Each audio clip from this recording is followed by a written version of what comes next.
Hello students, welcome to your social studies session. Now, in today's session, we will do geography, chapter 4, maps.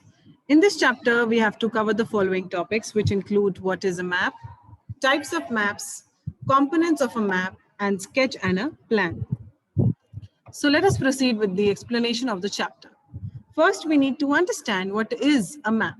Students, a map is a representation or a drawing of Earth's surface or a part of the Earth's surface which is drawn on a flat surface according to scale.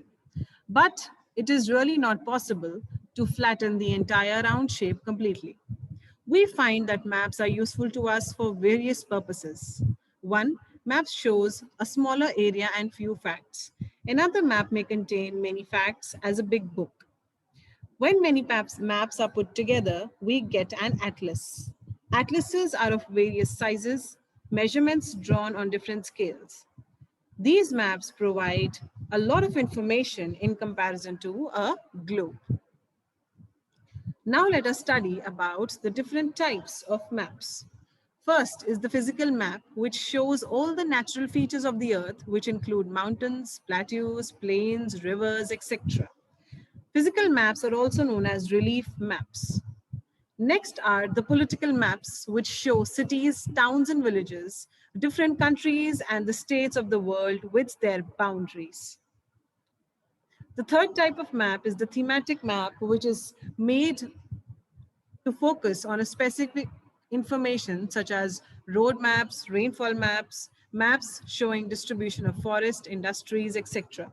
Suitable titles are given to them on the basis of the information provided to these maps. Now let us move on and study about the three components of a map, which are distance, direction, and symbol. Distance.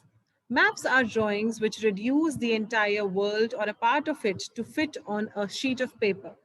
Or we can say maps are drawn to reduced scales, but this reduction is done very carefully so that the distance between the places is real. It can only be possible when a small distance on the paper represents a large distance on a ground. Therefore, a scale is chosen for this purpose. What is a scale, students? Scale is basically a ratio or a comparison between the actual distance on ground and the distance shown on the map. For example, the distance between your school and your home is 10 kilometers, but we cannot show this 10 kilometers on the sheet. So we will reduce this 10 kilometers distance by 2 centimeters on the map, which means that 1 centimeter will show 5 kilometers on ground. The scale of your drawing will be 1 centimeters is equal to 5 kilometers. Thus, the scale is very important in any map. If you know the scale, you will be able to calculate the distance between any two places on a map. When large areas like continents or countries are shown on a sheet of paper, we use small scale. And so these are known as small scale maps. But whenever you show a small area, such as your village or a town, on a sheet of paper, we use large scales. So this means that such maps are known as large scale maps. Large scale maps give us more information than small scale maps. Let us move on and study about the second component of a map, which is direction. Most maps contain an arrow marked with the letter N at the upper right-hand corner. This arrow shows the northern direction, and it is called the north line. When you know the north direction, you can easily locate the other three directions. There are four major directions: south, north, east, and west. They are known as cardinal points. Then we also have four intermediate directions, which are northeast, southeast, southwest, and northwest. We can locate any place more accurately with the help of these intermediate directions.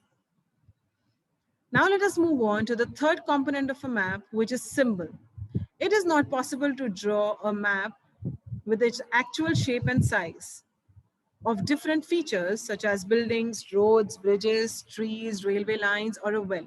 So we take the help of certain letters, shades, colors, pictures, and lines. These are symbols which provide a lot of information in a limited space. With the use of these symbols, maps can be drawn easily and are simple to read.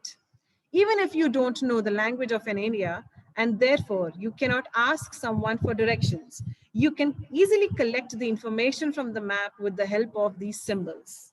Have a universal language which can be understood by all. There is an international agreement regarding the use of these symbols, and those symbols which are internationally accepted are known as the conventional symbols.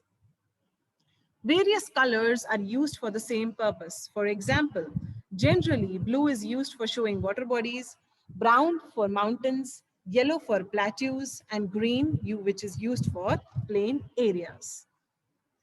Now let us move on to the last topic of the chapter, which is a sketch and a plan. Students, what is a sketch? Sketch is basically a drawing which is based on your memory or on the spot observation, and it is not drawn to scale.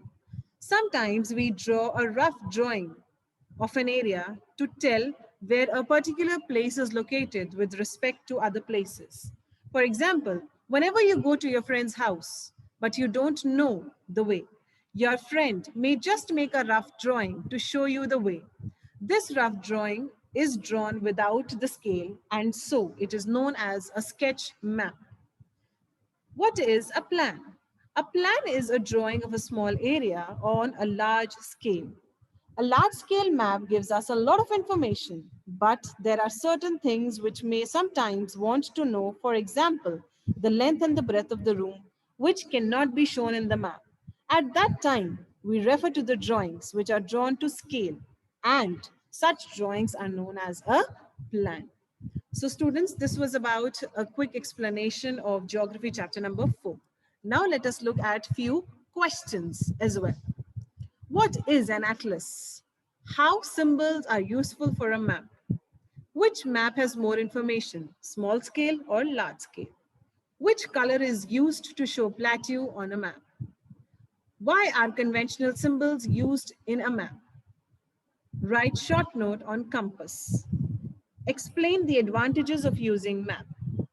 What is the easiest way to remember compass directions? What are the basic characteristics of a good map? And why do we need to understand maps? These are the few questions which you can easily answer with the help of reading and listening to the explanation of this chapter. Thank you.